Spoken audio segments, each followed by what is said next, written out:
Essa é a primeira aula de sonho que vocês estão tendo, né? É a primeira aula.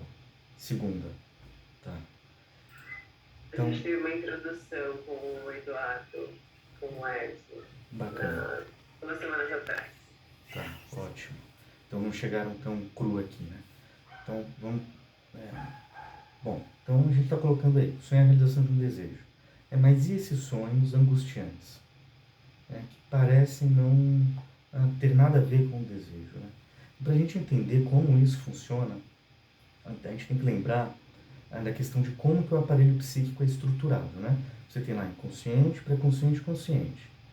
E o que acontece é que cada sistema desse é separado por uma barreira, né? E tem a questão da pulsão. A pulsão que está ligada a uma representação e aparece como um desejo. Só que o desejo para a psicanálise, ele não possui uma valoração positiva, né? O desejo não é algo bonitinho, né? Não é um desejo de, sei lá, tomar um sorvete de morango no parque vendo o pôr do sol. Isso é vontade consciente, né? Diferente do desejo, na concepção de desejo da psicanálise, é geralmente uma emoção pulsional que tende a produzir conflitos, né? Que tende à transgressão. Em função disso, vai produzir conflitos com a massa dominante de pensamentos do indivíduo. E quando esse conflito aparece, o ego do sujeito tem que se defender dessa representação ligada ao desejo. Ele vai se defender como? Ele vai se defender através da ação do recalcamento, né? Só que mesmo recalcado, aquilo que é recalcado não é demolido, é excluído. Ele permanece no inconsciente, esse desejo permanece no inconsciente junto com a sua representação e por isso ele continua fazendo uma pressão constante para se realizar, né? Para ir em direção ao seu objeto de satisfação. Os conteúdos inconscientes, eles nunca se conformam em ficar no inconsciente lá bonitinho. Eles reivindicam um espaço à luz da consciência. Eles possuem uma direção ascendente. Né? É como você tentar pegar um pedaço de isopor e afundar com a mão. A mão são as nossas defesas, mas o isopor ele vai continuar fazendo uma pressão constante para emergir para a superfície. A mesma coisa com esses conteúdos inconscientes. Né? Então, o que acontece no sonho, né, numa perspectiva freudiana? Né? Quando a gente adormece, a gente se desliga dos estímulos externos do mundo, né? E na medida que a consciência adormece, para Freud também acontece um relaxamento dessa censura que separa o sistema inconsciente, pré-consciente e consciente. Né? Esse relaxamento dessa barreira de censura, né, dessa defesa contra um desejo inconsciente, quando esse desejo ele é conflitivo com a consciência, né, esse relaxamento ele permite que algumas coisas possam passar por essa barreira, né, e elas passam, né, por isso que acontece o sonho.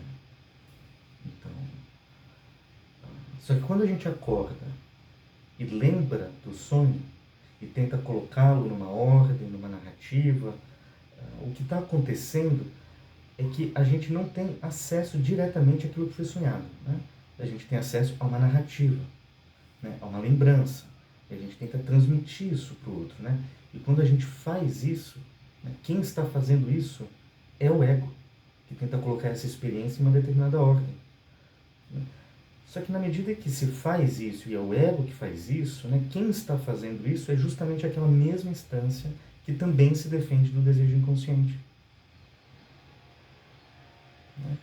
Portanto, quando a gente lembra de um sonho e tenta transmitir esse sonho para alguém, ao transmitir, né, essa narrativa ela já está impregnada de uma defesa psíquica, né, de um trabalho que distorceu esse desejo, que já distorceu essa representação ligada a esse desejo.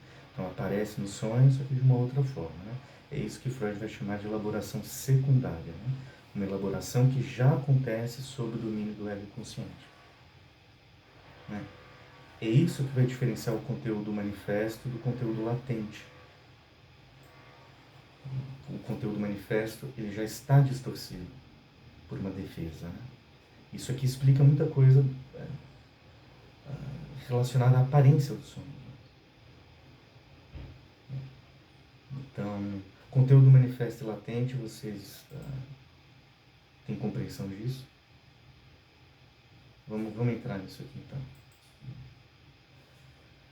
Bom, voltando.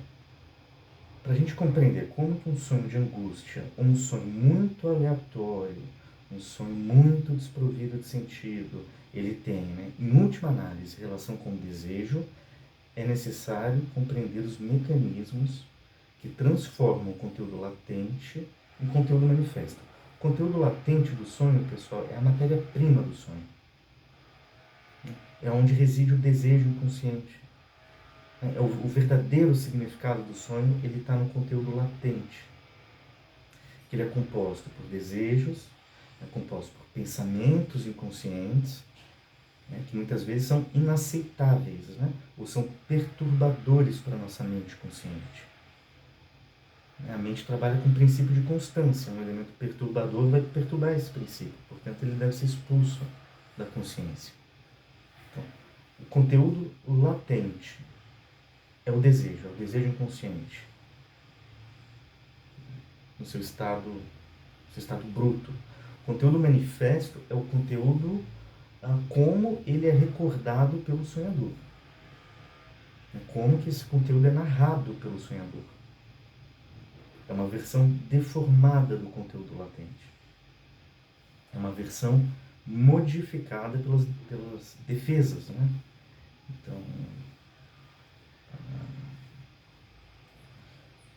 pessoal, qualquer dúvida, vocês me interrompam, tá? É um assunto... Vou tentar trazer da forma mais clara possível, é uma leitura muito densa. Mas...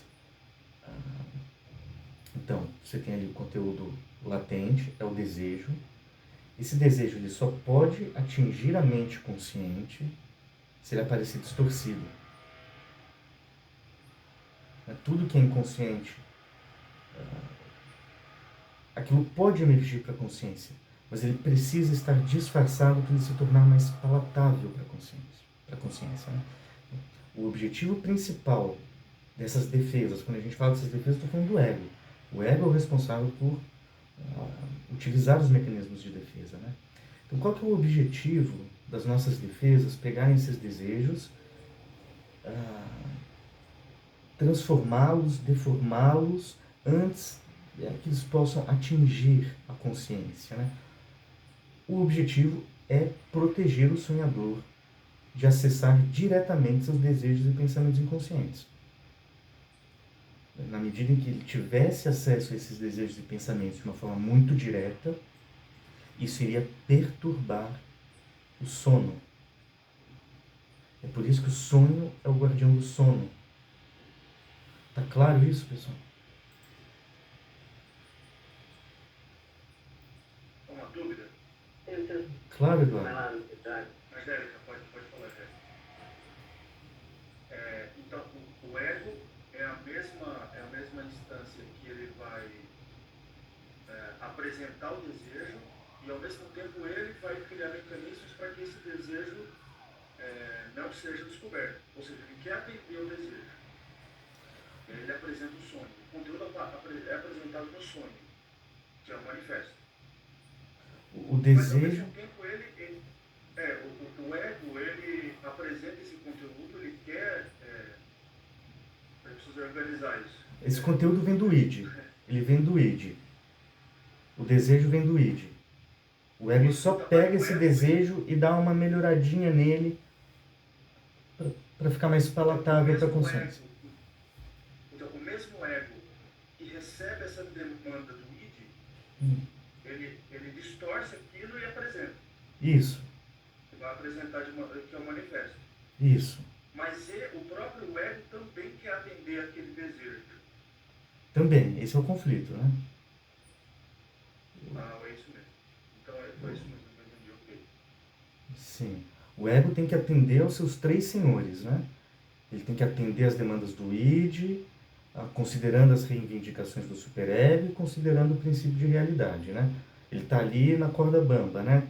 Segurando a mão daqui, dali, tentando fazer tudo isso não desintegrar, né? A neurose, ela surge de uma falha do ego mediar essas três instâncias. Mas é isso aí, Eduardo. Algo emerge do campo pulsional, do campo do desejo, é algo que colide com os nossos ideais, com o nosso superego, com as nossas aspirações morais, com as nossas aspirações éticas, estéticas. Então aquilo, se esse desejo aparecer de uma forma muito direta, o sonhador acorda. Então o ego continua a funcionar enquanto o sujeito dorme, tá, pessoal? O ego continua a funcionar. Ele tem uma alteração brusca do seu modo de funcionamento, mas ele continua funcionando e ele continua deformando esses desejos para torná-los acessíveis à consciência, sem perturbar o indivíduo, né? Então... Isso, e você falou uma coisa interessante, e é por isso que em alguns momentos que a gente está sonhando, que a gente acorda, por exemplo, assustado com o conteúdo, isso. Exatamente porque esse nível de tensão que foi ocasionado pelo conteúdo latente, isso, ele não conseguiu ser devidamente defendido pelo ego. Isso. Se uma falha dessas defesas permite a expressão muito direta de um desejo inconsciente, a gente tende a acordar mesmo. Então, é por isso que é importante esse trabalho do sonho. O trabalho do sonho é esse trabalho de deformação desses conteúdos, para que eles possam atingir a consciência sem perturbar o sono do sonhador. É isso aí, Eduardo. Então, o objetivo... E aí, desculpa. Não, pode continuar. Não, pode continuar. Não, então, em algumas situações ele é tão intenso, a gente acorda, aí traz aquilo à consciência, cara, eu quero voltar para aquela situação do sonho. Aí a gente adormece e por algumas vezes a gente continua sonhando. A gente dá continuidade àquele conteúdo. Uhum. Assim, de maneira consciente, quando a gente acorda, cara, aquilo ali, eu quero voltar para aquilo, eu quero tentar resolver aquilo, eu quero tentar fazer aquilo. Aí a gente adormece e volta para o sonho. E de fato não consegue resolver nada, né? Mas enfim, a gente consegue trabalhar para aquele conteúdo que estava sendo apresentado. Uhum. Sim. Eu estou tentando organizar para entender mais ou menos essa questão de como que é gerenciado isso pelo ego, ou que se gerencia mesmo. Tá. Vamos ter em mente a estrutura do aparelho psíquico, né? Separado por uma barreira. A barreira que divide o inconsciente do pré-consciente, vamos imaginar que é uma barreira pouco permeável. A barreira que divide o pré-consciente da consciência é permeável, né? Você consegue ir puxando lembranças, memórias que estão no pré-consciente com mais facilidade. Essa barreira que divide o pré-consciente e o inconsciente é uma barreira mais intransponível, mais difícil de ser atravessada, né? Só que no sonho isso passa. Só que isso passa, aí você tem um trabalho de elaboração do sonho, que é o conceito que Freud usa, que é transformar esse conteúdo que está no inconsciente, conteúdo latente, que é um conteúdo perturbador. Para Freud, o que está no nosso inconsciente não é nada muito bonitinho, não, né? São coisas, né? Enfim, que perturba, que é inaceitável, né? O sujeito fala, isso aqui eu não quero para mim, por isso que vai para lá. Então, essa barreira, durante o sono, ela fica permeável, esse conteúdo passa, só que o ego, mesmo desligado, ele continua trabalhando no sentido de modificar esses conteúdos para que eles possam passar sem causar choque, né, uma perturbação psíquica no indivíduo. Então isso passa, essa barreira, esse conteúdo latente, né, assustador, chocante, perturbador, ele passa, mas ele passa de uma forma mais aceitável. E passando de uma forma mais aceitável, é possibilitado então a continuação do sono. Né, o ego tem um monstro aqui no inconsciente. O ego pega esse monstro, coloca uma peruquinha loira, passa um batonzinho, passa uma maquiagem e fala, vai, se apresenta lá. Não se apresenta como você é, porque senão você vai assustar o sonhador. É isso, essa é uma boa metáfora. Oi, Camila. Então, o processo de elaboração do sonho seria transformar o conteúdo latente no conteúdo manifesto? Isso. E aí nós vamos ver agora como que é feita essa transformação, porque Freud descreve os mecanismos que transformam isso daí. E isso que é o mais interessante dessa elaboração que ele faz, né? Então, mas só lembrando, o conteúdo latente, ele corresponde ao processo primário. Já ouviram falar de processo primário e secundário? O processo primário é uma forma primitiva de pensar, né? Uma forma de pensar por imagens, por símbolos, né?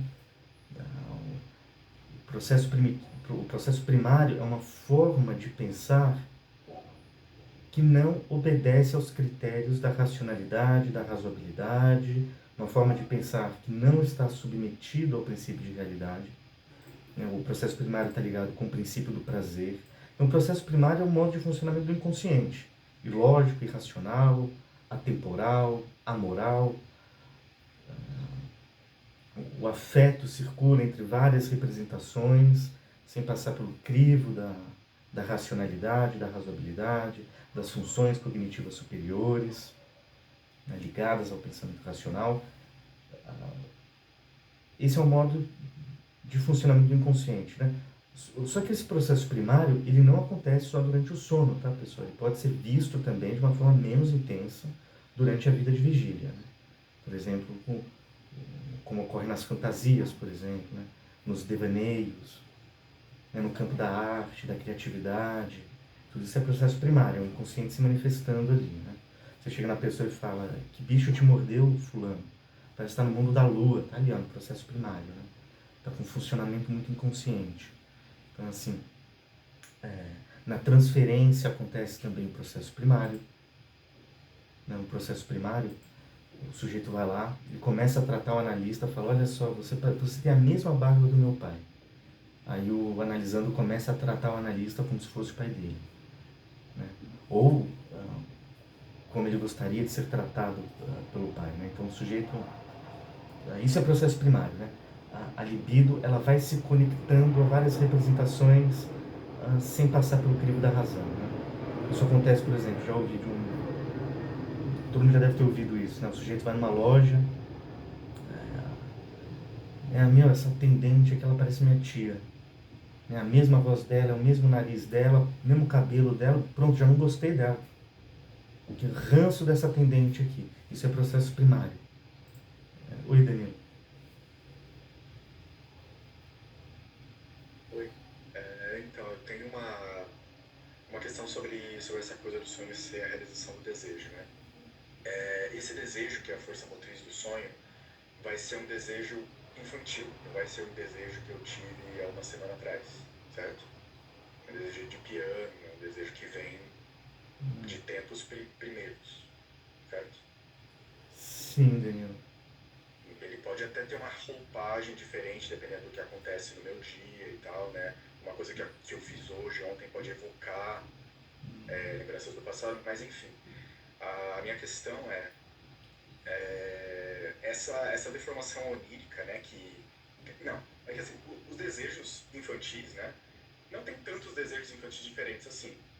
Os desejos edipianos que a gente tanto tem nojo, a gente tem esse problema ético, assim, não são milhões de desejos diferentes que existem. Eu acho que o interessante da interpretação dos sonhos não é você apontar esse desejo. O seu desejo é, sei lá, transar com a sua mãe, matar com seu pai, ou alguma coisa nesse sentido. Eu acho que o interessante ok, você teve um sonho com uma bruxa, e daí a bruxa representa a sua mãe. Por que você foi da sua mãe para a bruxa? Por que se eu tenho o mesmo desejo de piano que todo mundo aqui, ou que boa parte aqui, a deformação ainda vai ser uma coisa diferente, né? O trabalho do sonho vai ser diferente porque o meu psiquismo, de alguma maneira, é diferente do Luiz, da Camila, da Angélica. Então, eu acho que mais interessante do que saber qual é esse desejo é ver como é que a sua mente foi desse ponto para o outro, sabe? As duas coisas bem interessantes, eu acho. Quais são esses conteúdos que estão no inconsciente, né? São esses conteúdos relacionados aos grandes temas da vida, né? A nossa relação com os nossos pais, as fantasias que emergem dessa relação, temas ligados à morte, né? A morte é uma representação constantemente recalcada, né? A gente acorda às 7 da manhã, vai dormir 10 da noite sem pensar nesse assunto. Então, assim, a sexualidade pré-genital, a sexualidade infantil, as formas de satisfação sexuais que não estão sob o primado genital, tudo isso tá lá, mas o desejo é uma força. Aí tem que ler, tem que pegar o texto lá, o Projeto para uma Psicologia Científica, que é quando Freud vai trabalhar a questão da emergência do desejo, né?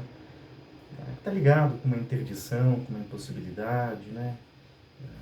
Isso gera um buraco no inconsciente, um vazio no inconsciente. Nesse texto, o Freud vai falar sobre a vivência de satisfação e eu acho que a grande contribuição do Freud nesse texto, que é um texto complicadíssimo, enorme, mas os dois conceitos principais desse texto é a vivência de satisfação e a tensão de necessidade.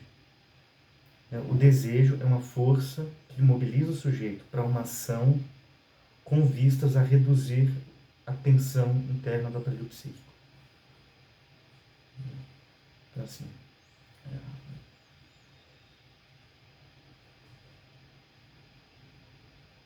e essa vivência de satisfação, uma vez atingida, ela vai deixar uma marca, um imprinting no inconsciente que o sujeito vai sempre tentar buscar aquela satisfação e nunca alcança. A gente pode colocar essa coisa como uma representação do seio, por exemplo. Aquele grande prazer ali de uma satisfação, né, depois que apaziguou, que mitigou um estado de fome, de necessidade, que é o desamparo. Para Freud, o desamparo é isso. Para Freud, o desamparo é uma elevação da tensão de necessidade no aparelho psíquico, que só pode ser mediado pela ação de um outro concreto, real, externo. O ser humano, o bebê, se você deixar ele sozinho ali, né, é um animal não autricial, né? Tem os animais autriciais, que é o termo da zoologia, né? A zebrinha já nasce, vai andando. O Spitz, vocês conhecem o Spitz? O René Spitz, um freudiano, fez análise com Freud, inclusive. Escreveu o primeiro ano de vida, escreveu sim ou não também.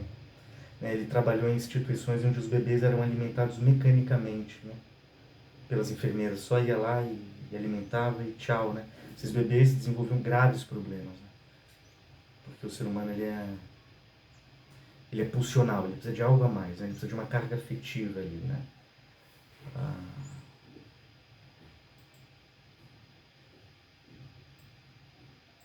Mas enfim, vamos tocar, senão eu vou desviar do assunto. Mas é um autor muito importante porque hoje parece óbvio isso, né? Se você não der carinho para uma criança, ela não desenvolve.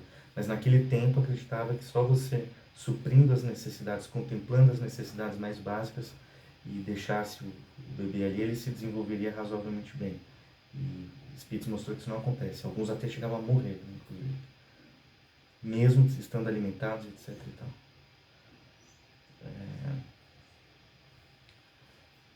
Mas eu acho que, Danilo, acho que é isso, né? Os desejos reprimidos são aqueles desejos que colidem com os ideais da própria pessoa, né? Aquilo que esperam dela. A gente vai renunciando a muitas satisfações instintuais em consideração ao outro, né? Em consideração ao meio, em consideração... Um bom exemplo disso... Daí a questão... Um bom exemplo disso é a questão da pulsão anal, né? Que ela é recalcada também, e a criança ela não vai no toalete de bom grado, né? Ela quer cagar em qualquer lugar da casa, em qualquer momento, em qualquer horário, né? Ela só começa a utilizar o toalete por consideração aos pais e pelo desejo de ser amado pelos pais. Por isso que Freud coloca que o amor é o grande educador, né? Em nome do amor que eu sinto por eles e que eu desejo que eles tenham por mim, eu renuncio a essa satisfação instintual. Desculpa, pode continuar. é que a minha questão é que, assim, o desejo, descobrir esse desejo é só um pedacinho, sabe? Da mesma maneira que o sonho ele vai criar esses desvios, essas distorções. Se você chega na clínica, você conta um sonho, daí o seu analista, ok, o desejo do teu sonho é esse, tá, mas beleza, é uma coisa imoral, é uma coisa proibida, sabe? O que eu faço com isso?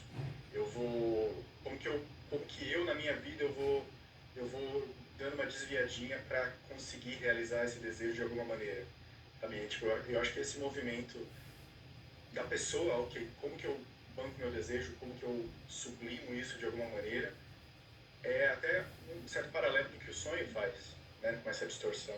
Então eu acho isso muito interessante. Enfim, é só um comentário, mas é isso aí.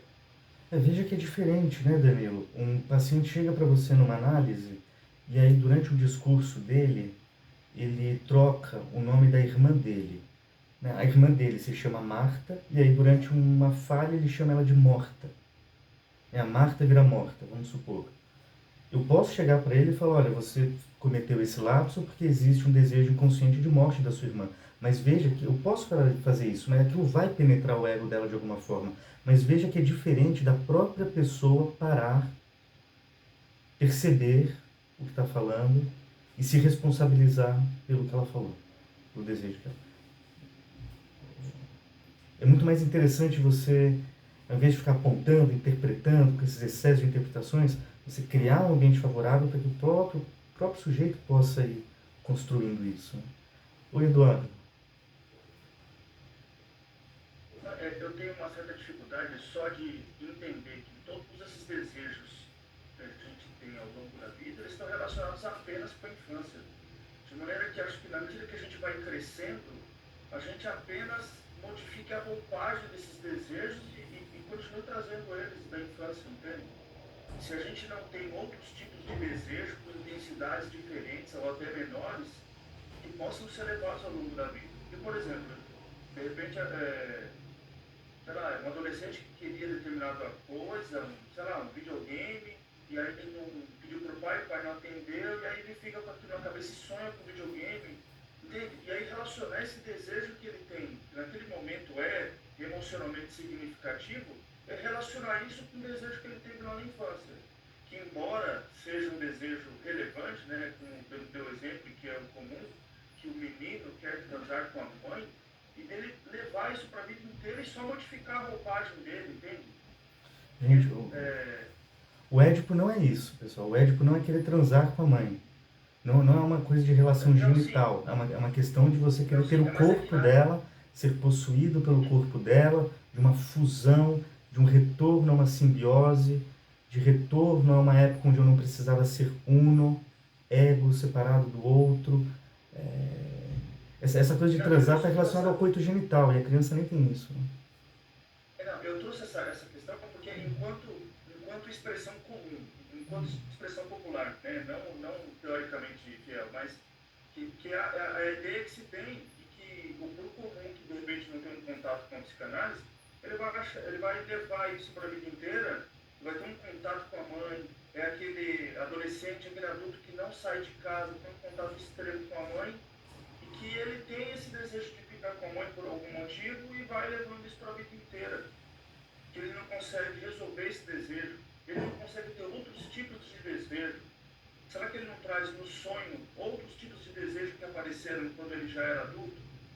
Por exemplo, então a minha dificuldade é simplesmente entender que todo esse conjunto de desejos que a gente tem ao longo da vida é o conjunto de desejos que a gente gerou quando era lá na infância e não teve outros ao longo da vida, entende? Não, tudo bem, Eduardo, eu estou entendendo, mas veja, os primeiros objetos nos quais a pulsão da criança é endereçada são os pais, né? São os primeiros que eles conhecem. Depois, esses objetos vão sendo substituídos por outros. O amor é uma repetição, ele tem essa dimensão repetitiva de substituição de um objeto por outro. Mas a gente tem que diferenciar o querer e o desejo, né, Eduardo? Não é um desejo de um videogame, né? É um querer. Eu quero um videogame. E aí eu pergunto, o que você deseja quando quer um videogame? Eu quero ter a atenção dos meus pais, eu quero que eles comprem um videogame como prova de que eles gostam de mim, de que eu sou querido, de que eu sou estimado, de que eu sou desejado. Então ele quer um videogame. Mas qual o desejo por trás do videogame? Um monte de outra coisa. Não é necessariamente o videogame, né? Agora, é na infância que o... Então, isso quer dizer, então, que se eu tenho uma educação que ela é extremamente afetiva, próxima dos meus pais, eu tenho uma questão de ético resolvida, então eu não tenho desejo nenhum na minha vida, ao longo porque eu já resolvi todos esses desejos? Não, o desejo ele nunca cessa, Eduardo. Quando Freud descreve que o objeto mais variável da pulsão é o desejo, porque não existe objeto capaz de preencher o nosso desejo plenamente. Se fosse assim uma pessoa que, já no auge das suas conquistas materiais, né, já é casado com uma mulher bonita, já tem carro, já viaja, já tem dinheiro, então essa pessoa não deseja mais nada, porque ela já tem tudo. O desejo ele sempre continua. Ele é incapaz de ser preenchido completamente, né? Por isso que um psicanalista, o Elson Barbato, ele vai colocar que os dois grandes delírios da humanidade é a monogamia e a religião, né? Porque tanto a monogamia como a religião sustentam a ideia de que existe um objeto capaz de preencher o meu desejo plenamente. O desejo ele até se realiza, mas ele nunca se satisfaz. A gente nunca vai estar 100% satisfeito, só na morte. Na morte você tem o cessar do desejo. Por isso que Freud, inclusive, coloca o princípio do nirvana como um derivado do princípio de morte, né? Que seria um gozo máximo, um gozo absoluto, que seria o fim do desejo. E desejamos o desejo, né, professor? Quer dizer, quando a gente realiza um desejo, vem outro, e vem outro, e vem outro, que é o que nos move para viver, né? É o desejo... Desejamos parar de desejar, não? Desejamos também parar de desejar. Aí já é mais complicado, né? Porque é o desejo... Na depressão, por exemplo, é isso, é o desejo de não desejar, né? Mas enfim... Mas no caso, o Edu está falando, nunca vou parar de desejar. É um desejo de parar de desejar. É verdade. É verdade. Que saco, vou desejar para sempre, né? Mas o Ele desejo... fica com a ideia de que em algum momento esse desejo será satisfeito, né? Eu acho que é nesse sentido, né? Só que não. Porque tem uma ideia de que... Uma idealização de que é necessário... de que é possível preencher essa falta plenamente. Falta é desejo, né? Que a gente só deseja o que falta, né? Então, existe essa ideia. Então, por exemplo, subjetividades mais fragilizadas, elas podem recorrer a alguns artifícios para tentar obturar a falta. Né? Pessoas que... Transtorno de dependência emocional. É isso. É você querer se juntar. É uma estratégia de evitação da falta, do vazio, né? O uso de drogas também pode ser isso aí, alcoolismo. São tentativas de obturar a castração, né? Compulsão alimentar, obturar a castração pela boca. Né? Não lidar com essa falta, não lidar com a falta e não lidar com o desejo, né? Então, essas... vamos lá, Eduardo. Eduardo? Obrigado. Vamos lá. Pode falar. O desejo nunca cessa. Depois que consegue uma coisa, aí é outra coisa, aí consegue outra coisa, é outra coisa, é o desejo de outra coisa, o desejo de outra coisa. Porque nós não somos seres instintuais, nós somos seres pulsionais, né? Se a gente fosse ser instintual, a gente teria um objeto capaz de satisfazer o nosso instinto. Eu estou com fome, eu como, acabou, pronto. Tem um objeto fixo, tem um objeto real, concreto no mundo exterior, que se eu atingir esse objeto, eu estou satisfeito. Só que a gente não é ser instintual, somos pulsionais. Quando a criança já está empanturrada de leite até a garganta, mas mesmo assim ela continua mamando, já não é algo da ordem da necessidade, do instinto, é algo relacionado ao prazer, à pulsão, a uma satisfação que a criança obtém através da estimulação da mucosa oral em contato com o seio. A criança está ali tendo aquele prazer mesmo já estando cheia, né? Quando a criança continua mamando, mesmo depois de já estar cheia, ali se inaugura a vida pulsional dos seres humanos. Ali nós deixamos de ser seres puramente instintivos, que agimos puramente por necessidade, né? Tem a música que fala disso, né? A gente não quer só comida, é isso, né? É o desejo. Mas esse desejo, ele se fundamenta ali, Eduardo. Não que todo desejo é um desejo de infância, mas a estrutura da emergência do desejo vem lá de trás, né? Ele vem lá de trás da castração, das renúncias, a castração simbólica, uma série de renúncias que a gente tem que ter para poder viver em sociedade. Tudo isso vai deixando um vazio, vai deixando que é o desejo, né? Que a gente vai colocando outras coisas no lugar ali, né? Você fala para a criança assim, ó, isso aqui você não pode, né? Fala para a criança assim, né? Agora vai pro seu quarto que eu e sua mãe queremos ficar junto aqui. Né? Uma castração, né? Isso vai gerando faltas, isso vai gerando renúncias. A nossa inserção enquanto animais culturais na cultura, isso daí exige muito da gente, né? Tanto que o Freud vai falar, a gente renuncia muito dos nossos instintos e recebe pouco em contrapartida da cultura, da sociedade, né? A sociedade pouco fornece, né? É de volta os benefícios por ter se curvado, né, a essas renúncias. Né? Aí vem a necessidade de fantasiar, né? Em função do prazer que a gente consegue extrair da realidade é tão escasso, né? A gente começa a fantasia como uma defesa contra uma realidade insuportável. Mas aí a gente vai para o campo, a gente vai entrar numa discussão de emergência do desejo, pulsão, a gente vai pegar toda a aula para isso. Então vamos seguir aqui no... Eu vou indicar um texto depois para você, Eduardo, aliás, para todos aí, que fala sobre isso, sobre a emergência do desejo. Lá atrás, na relação com os pais, né? Com essas interdições. Então, a gente estava falando do processo primário, né? O processo primário é aquele funcionamento mais inconsciente, ligado ao id, uma forma de pensar que não está submetido ao ego. Né? O ego não está no comando ali. O processo secundário não, né? Porque, vamos lembrar, a gente está falando da passagem do conteúdo latente para o manifesto. O conteúdo latente é o processo primário. O conteúdo manifesto é o processo secundário. O processo secundário está ligado ao pensamento racional. Né? É uma forma de pensar que obedece, que se curva ao princípio de realidade. Né? Então, é a forma de pensar presente na vida de vigília. Né?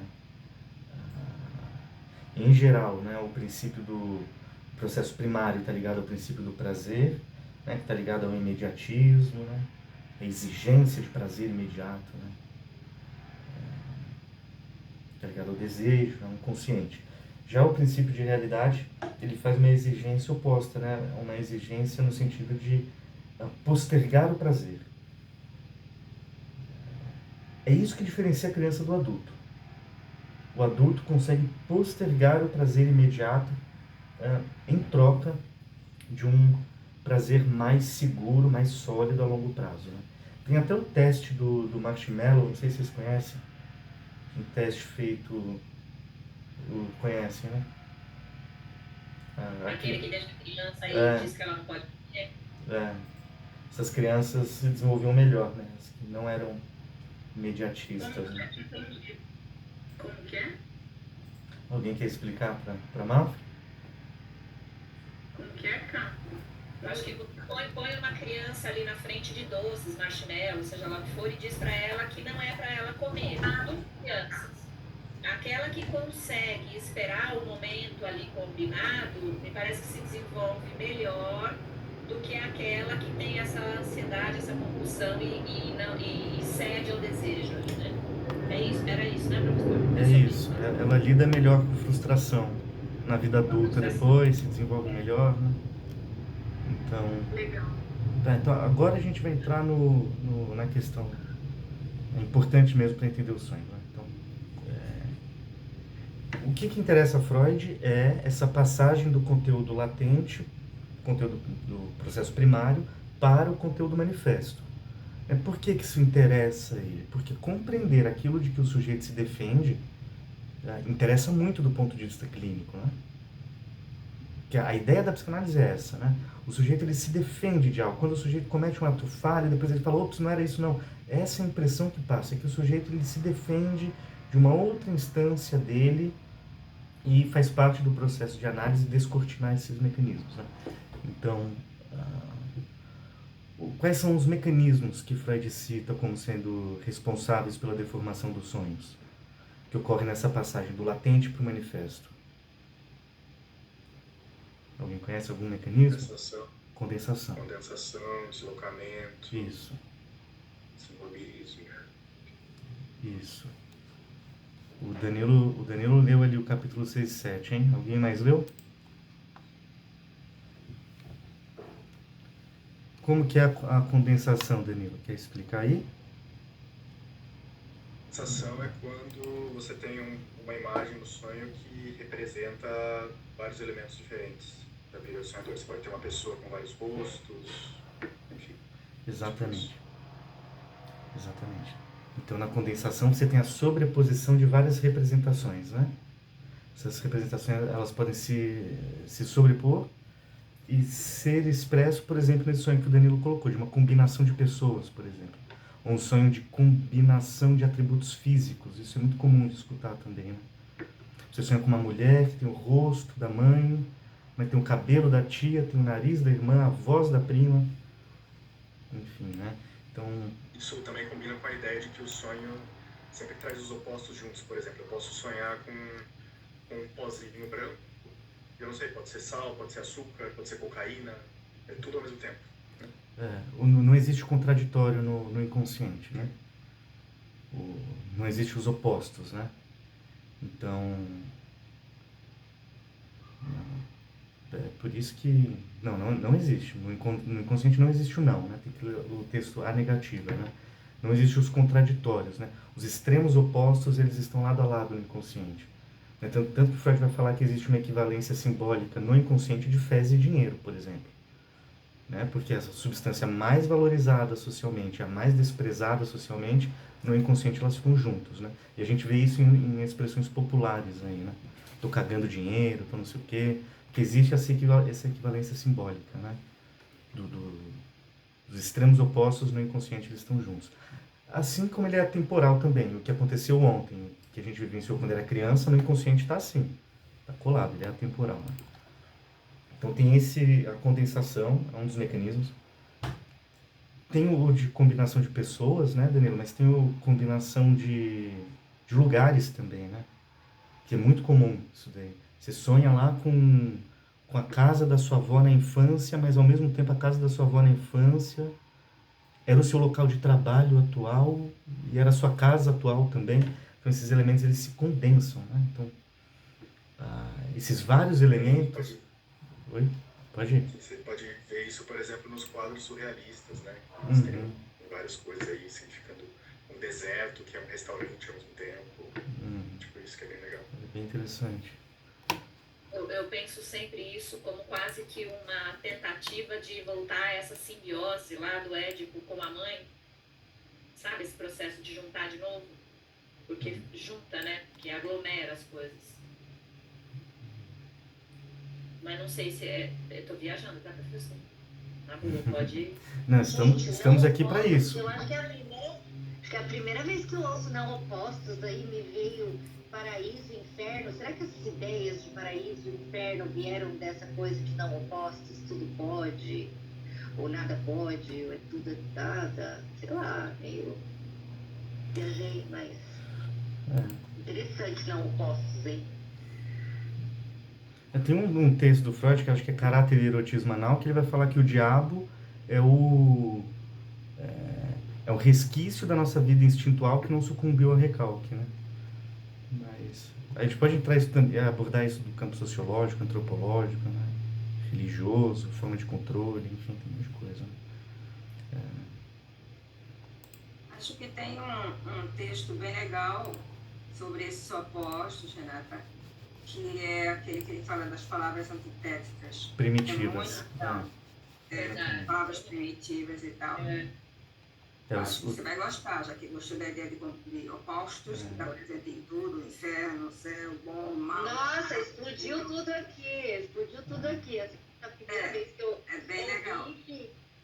Muita coisa, mas que não tem opostos, isso é bem grande. Obrigada pela explicação.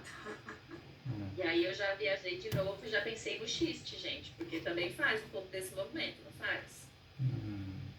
estou dizendo uma coisa querendo dizer outra. Tem uma oposição aí, né?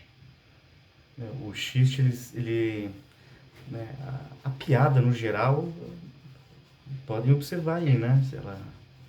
A maioria delas tem conteúdo sexual ou agressivo. É um dos dois. Né? Só que através do humor, o humor ele faz um corte no superego e esse conteúdo ele pode driblar a censura e se expressar de uma forma engraçada e tal, né? Faz a galera rir. Mas, professor, no humor, eu vejo um pouco diferente dessa questão da comédia. Comédia é essa coisa rápida, provocar um sorriso, um riso e tal. Mas no humor é como se houvesse uma certa sagacidade. Eu acho, aí é a opinião bem pessoal, questão de análise, que a gente só consegue isso num determinado momento da análise. Ou seja, a princípio isso pode parecer até como se fosse, poxa, eu estou aqui sofrendo, me escabelando e tal, e o meu analista vem com as piadinhas. Mas ao mesmo tempo eu acho que o X propriamente, pelo menos como eu entendo, é um terceiro movimento. É dito algo, o analisando vai perceber, é como se fosse fazer um ato analítico. E daí, a partir daquilo, você compreende o sentido. Você começa a rir, digamos assim, do seu próprio sofrimento. Porque você consegue identificar naquela situação certos aspectos que te motivam, que te impulsionam, etc. Mas é como se fechasse um círculo, não no sentido definitivo, conclusivo, não é nesse sentido. Mas fechasse nessa compreensão do que foi dito, decidido. Né? E se não, se você não está pronto para isso, sei lá, essa coisa passa, ela não acontece. Ou seja, o xista, para mim, ela é muito mais complexo do que o humor, a comédia. A comédia é simples, é falso, eu acho engraçado, eu não acho engraçado e pronto. Mas o xiste, para mim, ele é muito mais composto. Eu acho que ele precisa desse terceiro, sabe, dessa volta, desse terceiro movimento, desse terceiro momento, para fechar virar um xista. Senão, ele não é um xista, é só uma piadinha sem graça, ou sei lá o quê. Não sei, eu penso assim, sabe? Não sei se estou...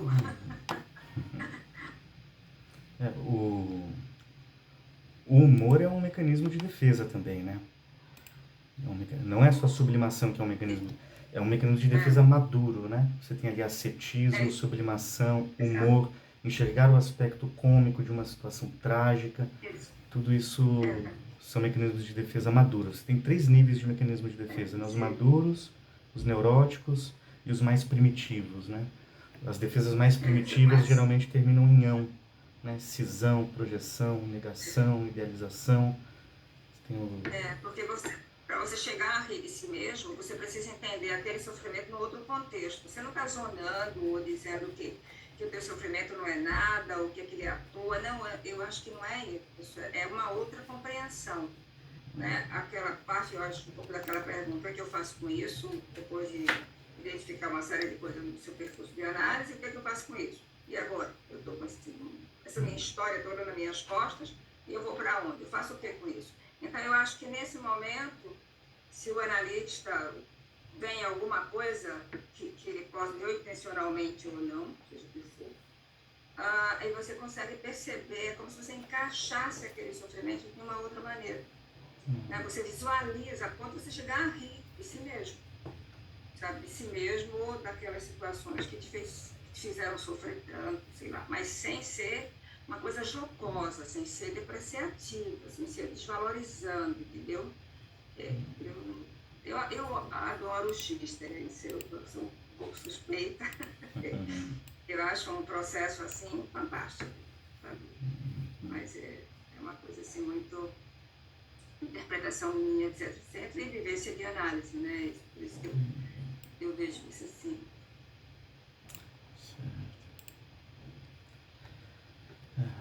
Obrigado pela contribuição, Eliane. Pessoal, que horas que vocês costumam fazer o intervalinho aqui? A hora que você quiser, professor. Tá. Tem uma... Vamos só pegar... Professor que faz ao seu horário. Tem professor que não faz? Vai direto? Tem. Não, mas vamos... A gente vai fazer... É raro, acho que só a Débora, né, que vai direto. Não, vamos... Mas sempre fizeram. Não, a gente vai tomar um cafezinho, sim, 10 minutos, mas só... Então, Ótimo. Só mais um... Vamos entrar no próximo...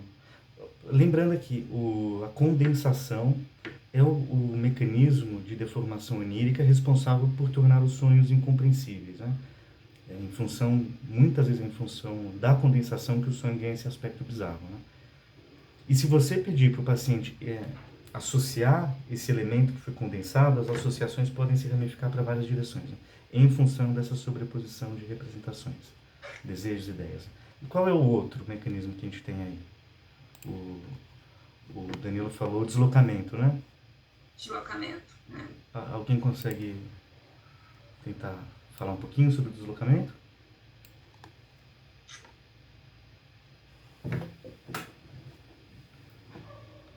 O deslocamento é aquele em que ele vai utilizar, ele vai pegar aquele conteúdo e vai passar por um campo em que ele tenha mais afinidade ou tranquilidade para poder lidar com aquilo.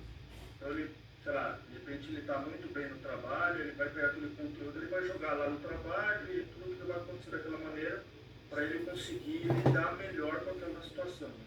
Uhum. É isso. Isso. Alguém mais?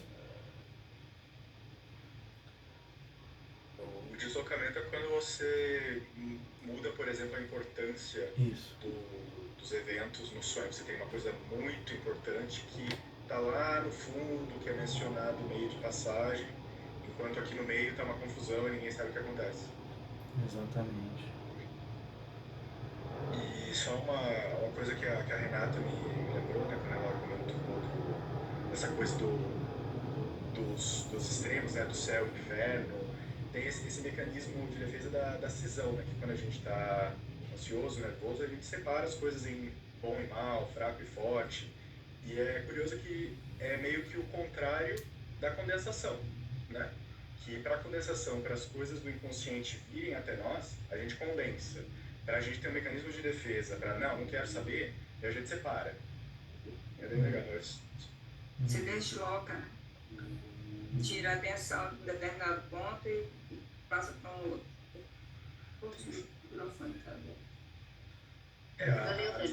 O deslocamento é como a metáfora, né? Então, se a gente passar para uma coisa mais de linguística, dá para, sei lá, eu sonho com, não sei, um pássaro, mas na verdade o sonho é, sei lá, a liberdade. O pássaro é a liberdade, tipo uma metáfora. Daí o deslocamento é tipo isso. Então, o deslocamento ele vai falar de uma transferência de intensidade emocional de uma representação para outra, né? Então é isso mesmo, um detalhe lá no sonho que o sujeito nem dá muita importância para ele na hora de narrar o sonho, pode ser o principal elemento daquele sonho lá, né? Porque ele dá, e por que o indivíduo dá pouca importância a esse detalhe, né? Porque a defesa ele já atuou, né? Então a defesa ela já retira a catexia dessa representação e diminui a intensidade da carga afetiva, né, ligada a essa representação e coloca o foco em outro lugar, né?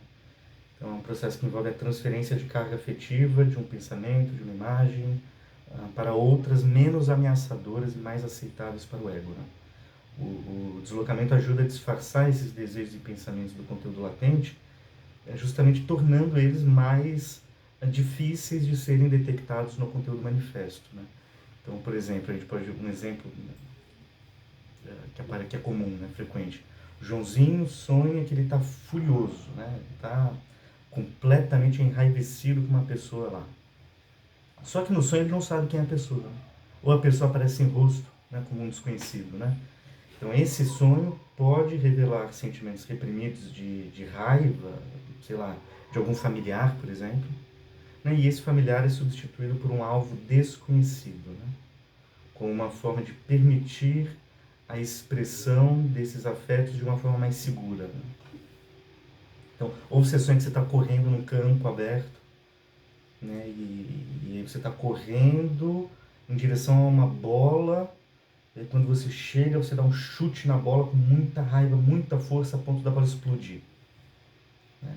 Aí numa análise o sujeito pode concluir, num primeiro momento, que a bola representava a cabeça do chefe, né? No segundo momento, ele ainda pode chegar à conclusão, na ideia de que a raiva do chefe encobre a raiva do pai, né? Então a bola era a cabeça do pai. E aí a gente entra no terceiro num terceiro mecanismo, que é a figurabilidade, né? Mas aí vamos fazer um intervalinho? 15 minutos, pessoal. Alguém quer comentar alguma coisa sobre o deslocamento? Um bom exemplo de deslocamento, que a gente escuta muito na clínica, é aquele assim, né? A Maria vai na padaria, né? E aí, quando ela entra na fila para pagar o pão, ela vê um homem na frente dela, um homem de 1,90 m, né, com uma bela postura, né, com um dorso de Apolo, um sorriso maravilhoso. Aí a Maria para, olha, aí ela lembra do marido dela, que está lá em casa no sofá. Deitado no sofá, esperando o pão, com aquela pancinha bem trabalhada na cerveja, com aquela barba desgrenhada, né? Com a meia rasgada, a cueca que já perdeu o elástico, né? Aí Maria olha para aquela situação, sente um forte desejo de pular a cerca, mas ela é casada, religiosa, seguidora da moral, dos bons costumes, né? E ela não quer lidar com a culpa, né, e as consequências dessa traição. Chega a noite, Maria vai dormir, nem dá boa noite para o marido, vira para o lado e dorme. E aí Maria vai sonhar que ela está sendo traída pelo marido dela. Aí Maria acorda furiosa com o marido, e o marido, coitado, tem que se justificar, né, que não traiu ela no sonho dela. O desejo reprimido da Maria de trair o parceiro é deslocado e projetado para o próprio parceiro no sonho. Então esse é um tipo de deslocamento que permite que o sonhador lide melhor com esse sentimento de culpa e ansiedade relacionado a uma possível traição. A gente escuta bastante isso daí. Se algum parceiro de vocês aí sonhar que vocês estão traindo, vocês já sabem, abre o olho. Mas Pedro, tem uma pergunta. Maria comprou pão. Esse daí é o... Será que é o deslocamento? Se o pão for mais importante ali...